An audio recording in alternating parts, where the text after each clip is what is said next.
de receptores acoplados a proteína G. Receptores que son activadores y hay receptores que son inhibidores de la adenilciclasa, ¿ya?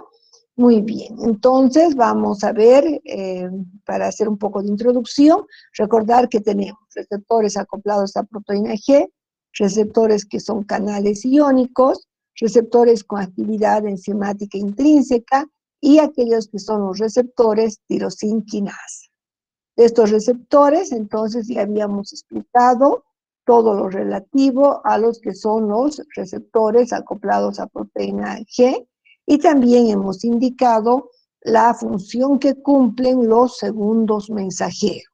Son también muy importantes, ya que muchas hormonas van a actuar a través de los segundos mensajeros. ¿Bien? Bueno, entonces, hablaremos entonces de los receptores tirosina quinasa. Como les había indicado, es el segundo grupo de receptores más frecuentes. Los ligandos son hormonas proteínicas o peptídicas. Son solubles y ligadas a la membrana. Estos receptores son también entonces proteínas transmembrana. ¿Ya? ¿Qué compuestos o qué moléculas van a actuar con los receptores tirosina quinasa? Por ejemplo, los factores de crecimiento neuronal, factores de crecimiento epidérmico y también la insulina. La hormona insulina actúa con los receptores tirosina quinasa.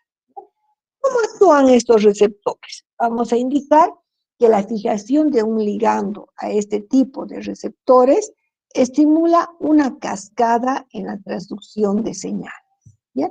Que lo que hace es que se produzca un cambio en la fisiología celular o ambos. Se dice que estos receptores están relacionados con la transcripción, ¿ya? Porque el mensaje que reciban en el momento que se autofosforilen entre sí, o también a través de una tirosina quinasa, van a activar una cascada de señalización que lo que va a hacer es activar la transcripción de determinadas proteínas. Entonces, lo que les decía, la fijación del ligando lleva a la autofosforilación de los receptores tirosina quinasa. Bien, entonces, aquí tenemos los receptores. Más adelante vamos a ver un video que va a completar, es un video muy bonito que va a completar esta información. ¿Ya? ¿Cómo son estos receptores? Normalmente son proteínas monoméricas, pero el momento que, ¿no? Son dos proteínas monoméricas, el momento que entran en relación con el ligando, entonces se van a dimerizar, es decir, se van a unir y van a, ya sea por actividad propia, pueden autofosforilarse entre sí, porque son proteínas enzimas, tirosina quinasas, o también pueden fosforilarse con otra proteína externa, tirosina quinasa. ¿Qué es lo que se va a fosforilar? Son los residuos de tirosina, por eso se llaman tirosina quinasa. Las quinasas son transferasas, lo que van a hacer es transferir un grupo fosfato, ¿verdad? Entonces, los aminoácidos tirosina, los residuos tirosina, se van a fosforilar. Esta fosforilación hace entonces que pueda activar a otro tipo de transductores al interior de la célula, para justamente entonces activar finalmente el proceso de la transcripción. Bueno, aquí podemos ver con un poquito más de detalle la función también del, ¿se acuerdan que habíamos visto, habíamos hablado sobre las proteínas adaptadoras, ¿no?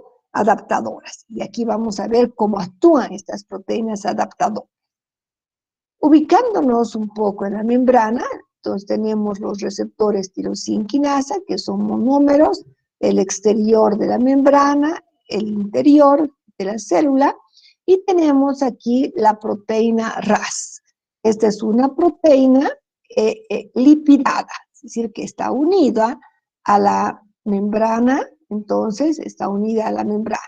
Esta proteína RAS es un tipo de proteína G, que está unido al GDP. ¿Ya? Estas proteínas son aquellas que intercambian GDP por GTP. ¿Qué es lo que va a ocurrir? En este caso tenemos como ejemplo el factor de crecimiento epidérmico, que sería el ligado. Factor de crecimiento epidérmico.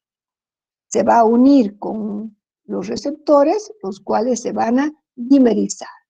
Estos dímeros pueden entonces fosforilarse a nivel de los residuos de tirosina.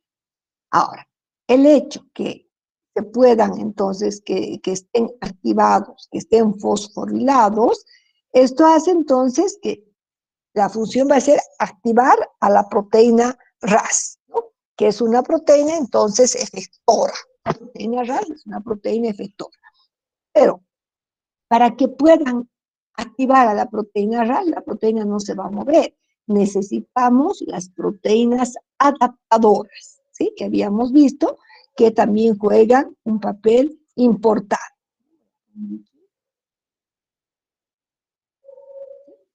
Entonces, aquí tenemos las proteínas adaptadoras. Estas proteínas adaptadoras, como SH2, ¿verdad? Y la proteína SOS se van a unir, ¿no? Se van a unir al fosfato de la tirosina para que de esta manera puedan indirectamente poder activar a la proteína RAS. Entonces, tenemos la SH2, que a su vez va a relacionarse con la SH3 y la proteína SOS. Hacen como una escalera donde van a ir transmitiendo la señal, ¿sí? Hasta que van a activar a la proteína RAS. ¿Cómo activan a la proteína RAS? Entonces, lo que ocurre para activar a la proteína RAS, tiene que salir el GDP y va a entrar un GTP. Les había indicado que esta proteína es un tipo de proteína G. ¿Por qué se denominan proteínas G? Porque intercambian GDP por GTP. Sale el GDP, entra un GTP.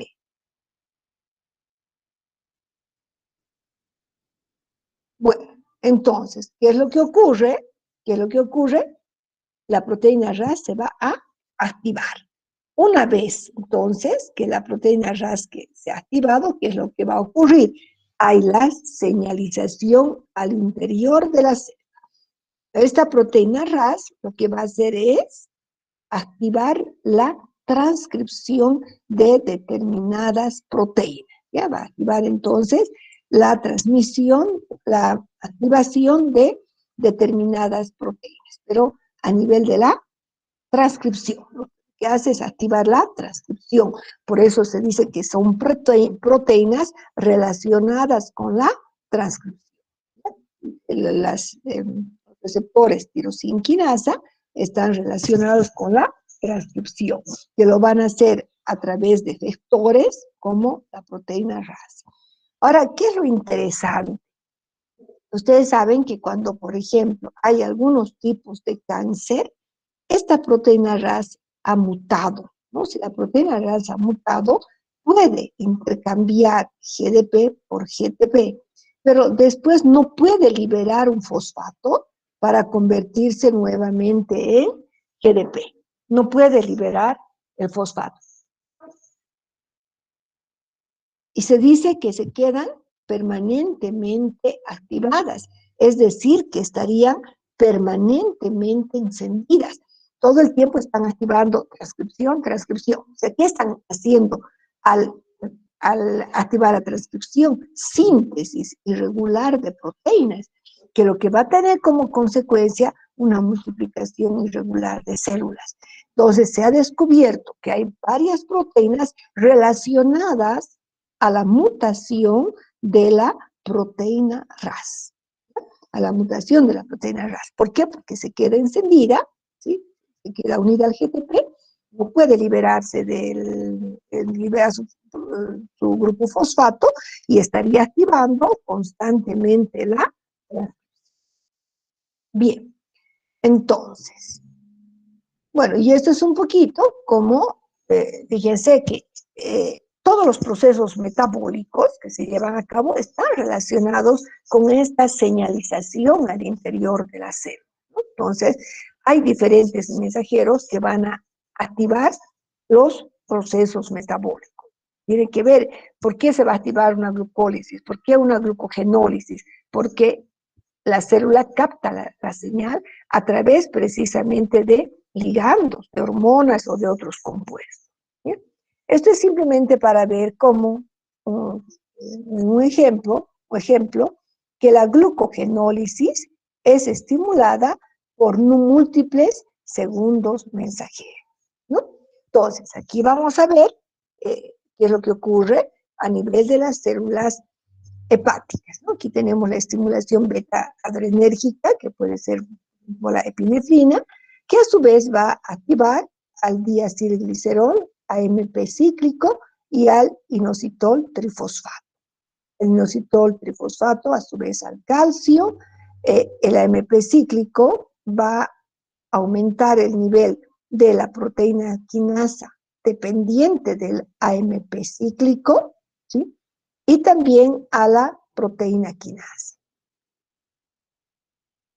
A su vez, estas, ¿no es cierto?, ¿qué es lo que va a ocurrir? Esta proteína quinasa va a bajar el nivel de la glucógeno sintetasa. Por lo tanto, hay disminución de la síntesis del glucógeno.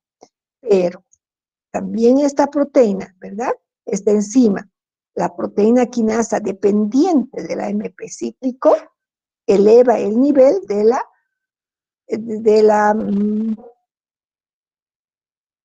la glucoquinasa, ¿no es cierto?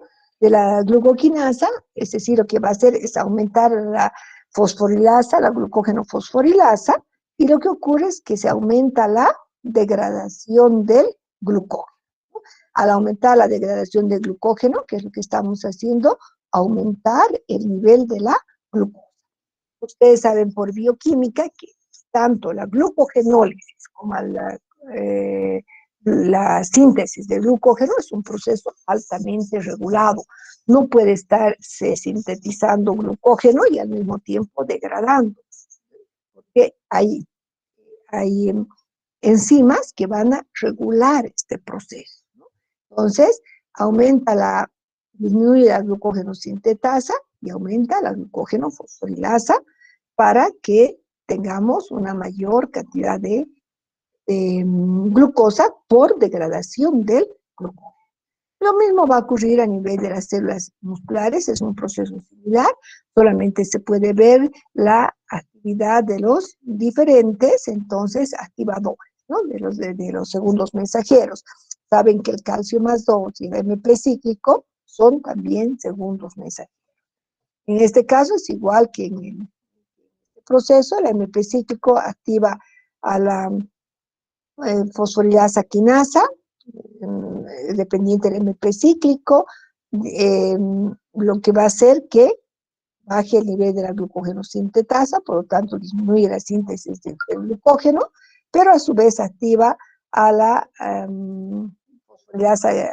glucógeno fosforilasa quinasa y aumenta el nivel de la glucógeno fosforilasa.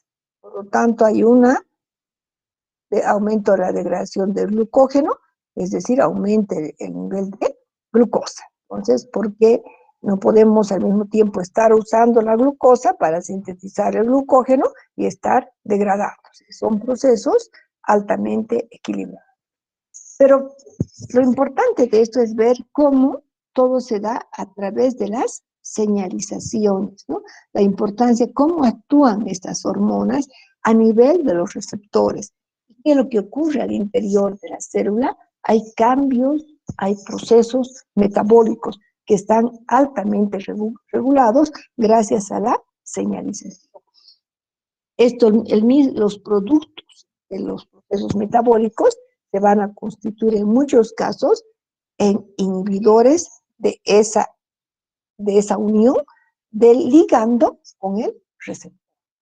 Son procesos altamente regulados. ¿Bien?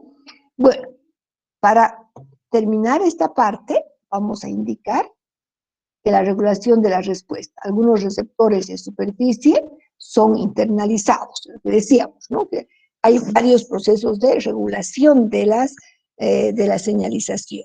Algunos receptores de superficie pueden ser internalizados ante concentraciones altas del ligando. Cuando ya ha cumplido su función, entonces pueden internalizarse. Muchos receptores tirosinquinasa pueden ser degradados en los lisosomas, como son internalizados. Ahora, la célula, a través de diferentes mecanismos, buscan su equilibrio y regulan su respuesta. Entonces, todo está altamente regulado. No puede ser que se esté produciendo glucosa todo el tiempo y tampoco que se esté sintetizando glucógeno todo el tiempo. Todo esto es un proceso regulado por la misma célula, de acuerdo a las concentraciones de cada una de las proteínas, de cada uno de los componentes químicos que requiere la célula, ¿no?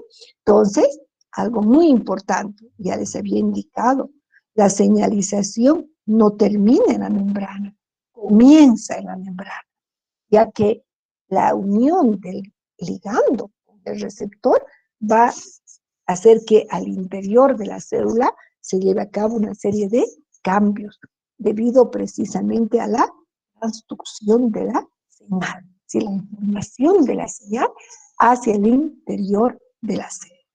¿Ya? Muy bien. Quiero ver el transporte a través de la membrana.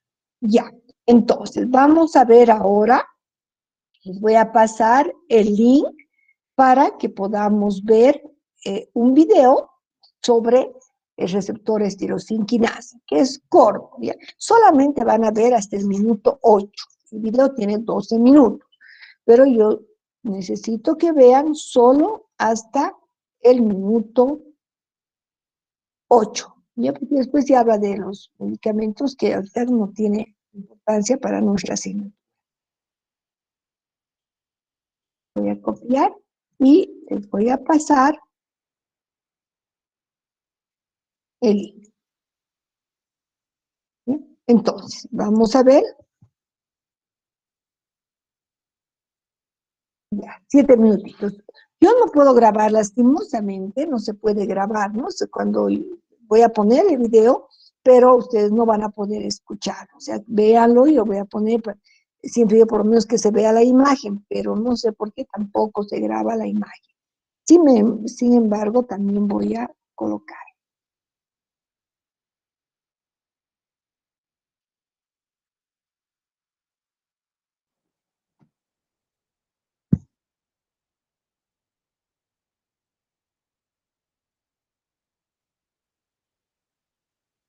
Ay, qué chino, no es esto.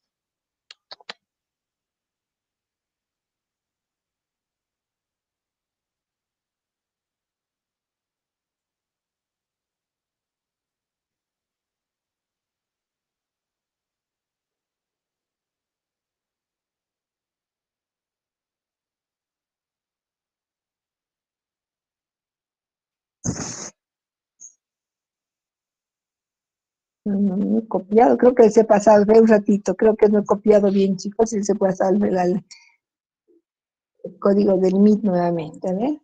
Sí, sí, sí, no, está mal esto, ya les voy a pasar otro, no he copiado bien, enseguida les paso.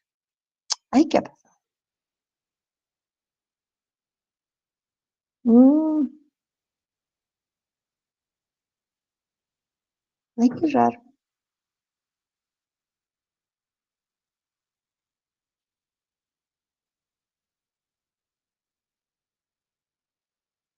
A ver, vamos a ver.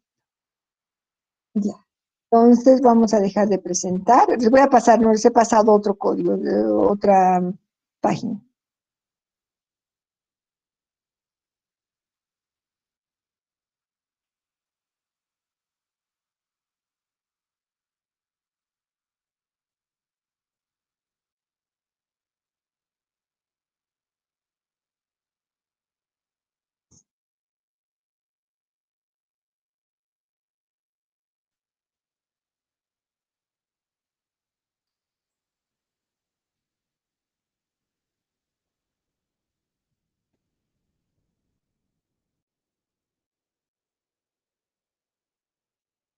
Ya, este es el que sirve, ¿ya? Este es. Lo estoy pasando, hace rato hubo un error, estoy pasando la conexión del Meet. Entonces, voy a tratar de compartir.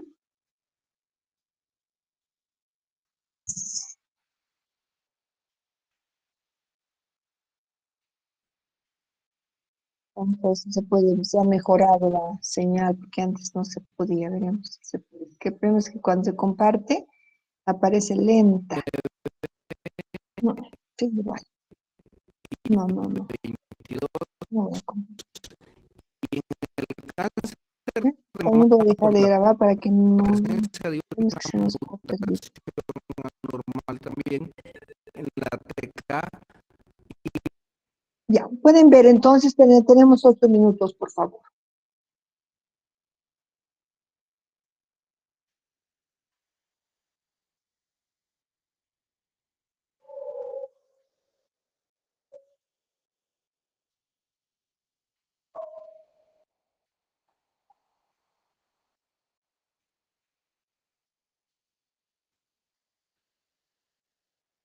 Voy a compartir para que vean la imagen por lo menos.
confianza a través de las proteínas.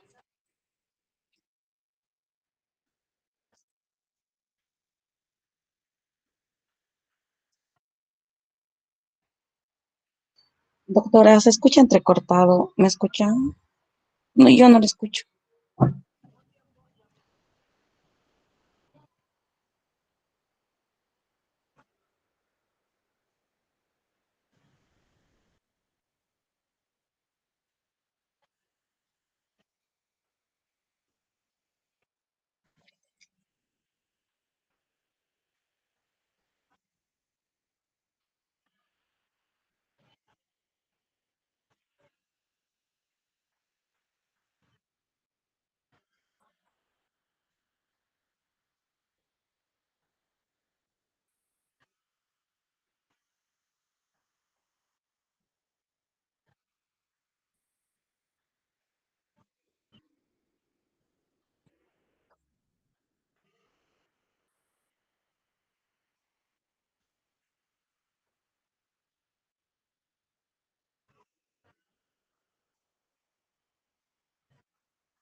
Bien.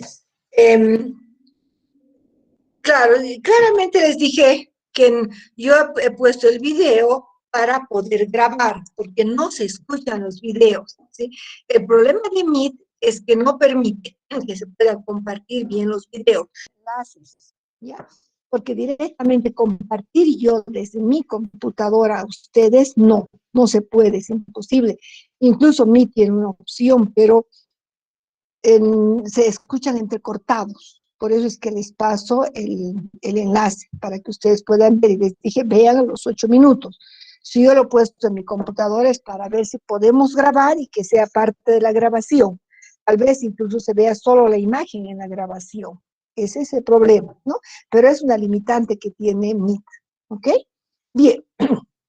Entonces, continuaremos, vamos a volver a compartir y vamos a continuar con la última parte.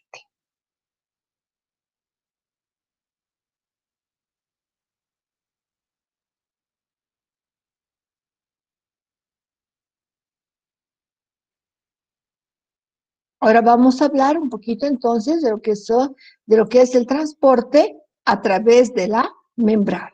El transporte a través de la membrana.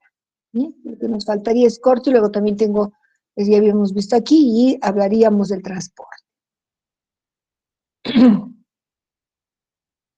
A ver, cuando hablamos del transporte a través de la membrana, ustedes saben muy bien que hay moléculas que pueden pasar la membrana. La membrana, ¿se acuerdan cuando hemos visto? Es altamente selectiva. Hay sustancias que pueden pasar, hay sustancias que pasan con dificultad, hay sustancias que requieren transportadores para poder atravesar la membrana y otras requieren un gasto energético, ¿no? Podemos ver en esta imagen que, por ejemplo, los gases pueden atravesar fácilmente. Doctora, Ah, no está presentando pantalla. qué raro. Bueno, bien que me dijeron, voy a cambiar. Un segundito. Sí, me olvidé de compartir, ¿no? Ya.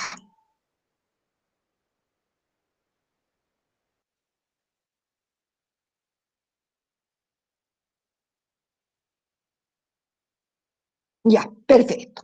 Entonces, estaríamos hablando de del transporte a través de la membrana, como les indicaba. Hay moléculas que pueden atravesar libremente la membrana, como los gases, el CO2, el nitrógeno, el oxígeno.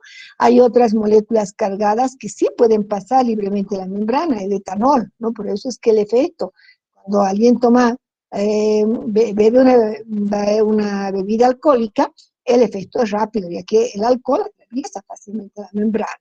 Hay otras moléculas como agua o la urea que van a pasar con dificultad, ¿no? Pueden pasar, pero lentamente.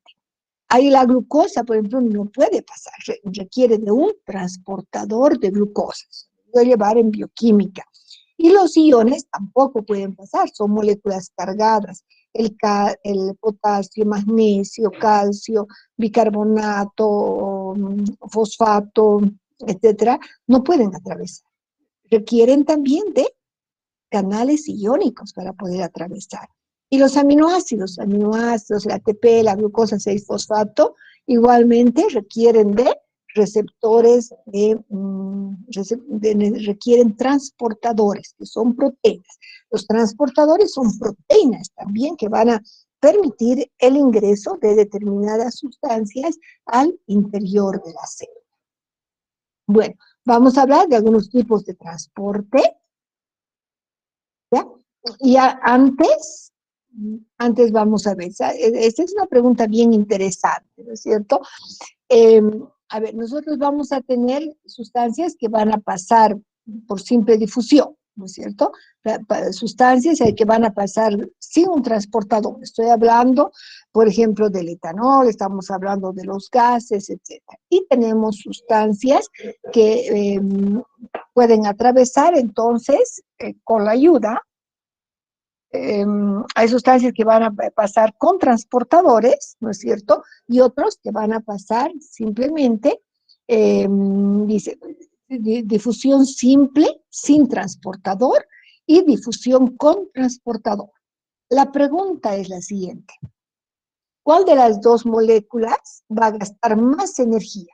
¿La que va a pasar la membrana con la membrana con un transportador o la que va a pasar por simple difusión sin un transportador, es decir, sin una proteína que da transporte? ¿Cuál creen que gaste mayor cantidad de energía? La sin transportador. ¿Cuál va a gastar menos? ¿Con transportador o sin transportador? ¿Cuál creen? La que tiene transportador. Correcto, la que tiene transportador. Yo les doy un ejemplo, ¿no es cierto? Si yo camino para atravesar la calle, voy a gastar energía. Pero si a mí me llevan en un carrito para que atraviese la calle, no voy a gastar energía. Entonces, si hablamos del gasto de la molécula, ¿quién gasta energía?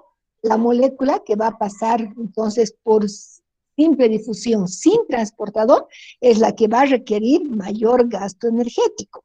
La molécula que va a requerir de un transportador, ¿necesito? Requiere menos gasto energético, ¿no? Porque está atravesando con un transportador. La están llevando en otras palabras. ¿Bien? Bueno, vamos a ver qué tipos de transporte podemos ver y luego vamos a ver un video también que nos va a permitir completar esto. ¿Ya? A ver, vamos a ver, ¿no? Nosotros podemos ver diferentes tipos de transporte. Ustedes saben que hay un transporte que son con las, por ejemplo, las bombas de sodio y potasio, que es con gasto energético. Hay transportes que se llevan con gasto energético y otros que no se llevan con gasto energético. Entonces tenemos, por ejemplo, las bombas que utilizan el gasto energético de ATP. Tenemos también los canales iónicos, tenemos también los canales iónicos, donde aquí podemos ver en esta imagen, voy a poner, ¿no?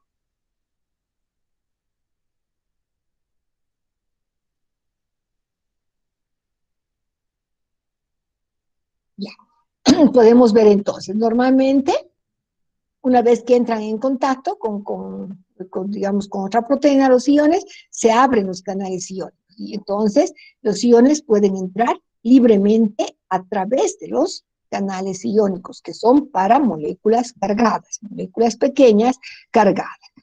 En el ejemplo de los transportadores, ¿no es cierto? Como la glucosa, el transportador es una proteína. Entra en contacto, pues hay modificaciones estructurales de la proteína que va a permitir el ingreso de la sustancia al interior de la célula. Es un tipo, entonces, cuando utilizamos transportadores, aquellas que realizan con gasto energético, aquellos que van a ser los canales iónicos y los que requieren transportadores. Esos son algunos tipos de transportadores.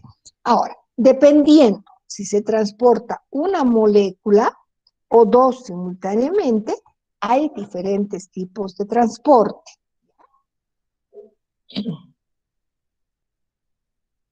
Mire, cuando se transporta una sola molécula, que normalmente va a ser, ¿no? Estamos hablando de los tipos de transporte, no estoy hablando de la simple difusión, ¿ya? Pero aquellas que requieren de un transportador. Cuando se transporta una sola molécula, se llama uniporter, que normalmente va a ir de un mayor gradiente de concentración a menor concentración. Es decir, va a ir a favor del gradiente de concentración, de mayor a menor, ¿sí? Entonces, se llama uniporter, cuando se transporta una sola molécula. Ahora, cuando se transportan simultáneamente dos moléculas en la misma dirección, donde una puede ser a favor del gradiente de concentración, y estamos viendo esta molécula que está yendo de mayor concentración a menor, a favor del gradiente de concentración. Y la otra va a entrar de menor concentración a mayor, es decir, va a entrar en contra del gradiente de concentración. Estas proteínas tienen como unos sitios activos, dominios, donde se van a unir cada una de estas moléculas, ¿sí? Entonces, en el SIMporte, ¿cuál es la característica? Ambas entran en la misma dirección. Una puede ser a favor del gradiente de concentración y la otra es en contra del gradiente de concentración, pero en la misma dirección. Ambos están entrando. Pero claro. Ahora, el antiporte, ¿a qué se refiere? Con también dos moléculas se transportan. Una va a ir en una dirección, una entra y la otra sale. Una se va a transportar a favor del gradiente de concentración y la otra va a ir en contra del gradiente de concentración, igual que este. Pero ¿cuál es la diferencia? Una entra y la otra sale. Este tipo de transporte se llama antiporte, ¿ya? Cuando una molécula entra y la otra sale. Una lo hace a favor y la otra en contra del gradiente. Entonces, prácticamente se dice que se aprovecha la energía de esta molécula que viene a favor para que la otra pueda salir. Entonces, tenemos diferentes tipos de transporte a nivel de la membrana. Entonces, hay que saber distinguir. Muy bien. Ahora, para esto vamos a ver otro video, ¿ya? Que ustedes no se preocupen, yo les voy a pasar el link. Yo lo pongo, ¿sí? Lo voy a compartir, pero con la idea de que se grabe en la clase, ¿ya? No, si ustedes escuchan entrecortado, no importa. Ustedes vean por separado, con el link que yo les voy a pasar. Muy bien, entonces vamos a dejar de compartir, voy a colocar, les envío el link ahorita. Muy bonito este de las señales celulares, transporte. Dura 7 minutos nada más. Yo también lo voy a colocar para poder ver.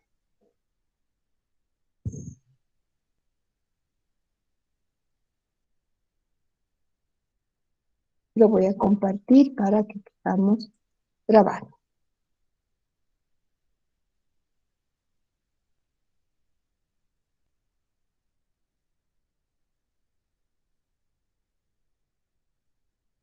Un poco.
Muy bien. Entonces, como han podido ver, esto nos permite entender mucho mejor, ¿no es cierto? Es más clarito, más interesante para poder entender mejor. Como yo decía, ecotransporte. Ecotransporte puede ser, ¿no es cierto?, en una misma dirección, sin porte, puede ser antiporte, cuando una molécula sale y la otra entra. Y acuérdense que en lo que vienen a ser las bombas de sodio y potasio, salen 3 sodios y entran 2 potasios. Importante porque eso les puedo preguntar también en su examen. Bien, hasta aquí nosotros habríamos terminado el tema número 14. Solamente nos quedaría el tema relativo a lo que va a ser entonces la bioseguridad en el laboratorio de biología molecular, que es un tema bastante corto. No sé si tienen alguna duda, alguna pregunta, algo que podamos ver. Tenemos bastante tiempo todavía.